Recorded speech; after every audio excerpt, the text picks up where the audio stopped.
Salut à tous. Aujourd'hui, on va parler d'un phénomène psychologique fascinant. Pourquoi une personne revient souvent vers nous quand on l'ignore?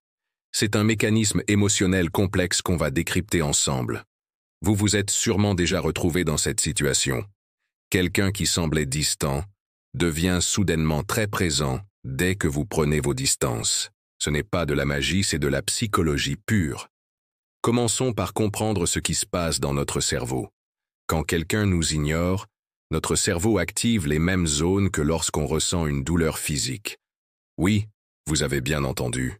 L'ignorance sociale déclenche une vraie réaction neurologique. Mais pourquoi ce mécanisme existe-t-il? C'est simple, nous sommes des êtres sociaux. Notre survie émotionnelle dépend de nos connexions avec les autres. Quand ces liens sont menacés, notre cerveau déclenche une alarme. Imaginez un instant. Vous avez l'habitude d'échanger régulièrement avec quelqu'un, et soudain, plus rien. Le silence. Ce vide créé par l'absence génère un sentiment de manque. C'est là que le mécanisme du manque entre en jeu. Le manque, c'est comme un élastique émotionnel. Plus on s'éloigne, plus la tension augmente, jusqu'à ce que l'élastique nous ramène l'un vers l'autre. C'est un processus naturel, mais attention. Ce n'est pas une stratégie à utiliser volontairement pour manipuler les autres. Parlons maintenant de l'effet de rareté. Quand quelque chose devient moins accessible, ça devient automatiquement plus désirable. C'est un principe bien connu en psychologie. Notre attention se focalise sur ce qui nous échappe. Il y a aussi ce qu'on appelle la théorie de la réactance psychologique. En gros, quand notre liberté de choix est menacée, on a tendance à désirer encore plus ce qui nous est refusé. C'est pour ça que l'indifférence peut parfois provoquer un regain d'intérêt chez l'autre. Mais attention, ce phénomène n'est pas une recette miracle pour les relations. L'ignorer volontairement quelqu'un peut créer des dynamiques toxiques et des schémas relationnels malsains. La communication honnête reste toujours la meilleure approche. Ce qui est vraiment important, c'est de comprendre que ce mécanisme nous en apprend beaucoup sur nous-mêmes. Pourquoi sommes-nous attirés par ce qui nous échappe?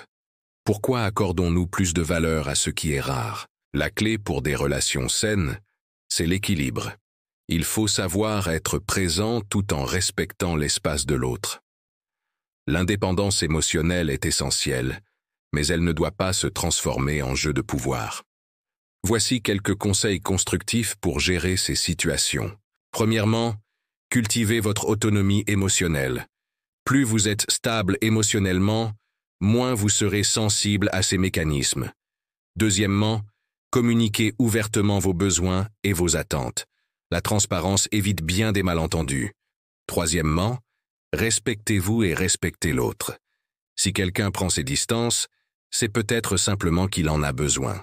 Ce qui est fascinant, c'est que comprendre ces mécanismes nous aide à mieux nous connaître et à développer des relations plus authentiques. Il ne s'agit pas de jouer avec les émotions des autres, mais de comprendre comment fonctionnent nos attachements.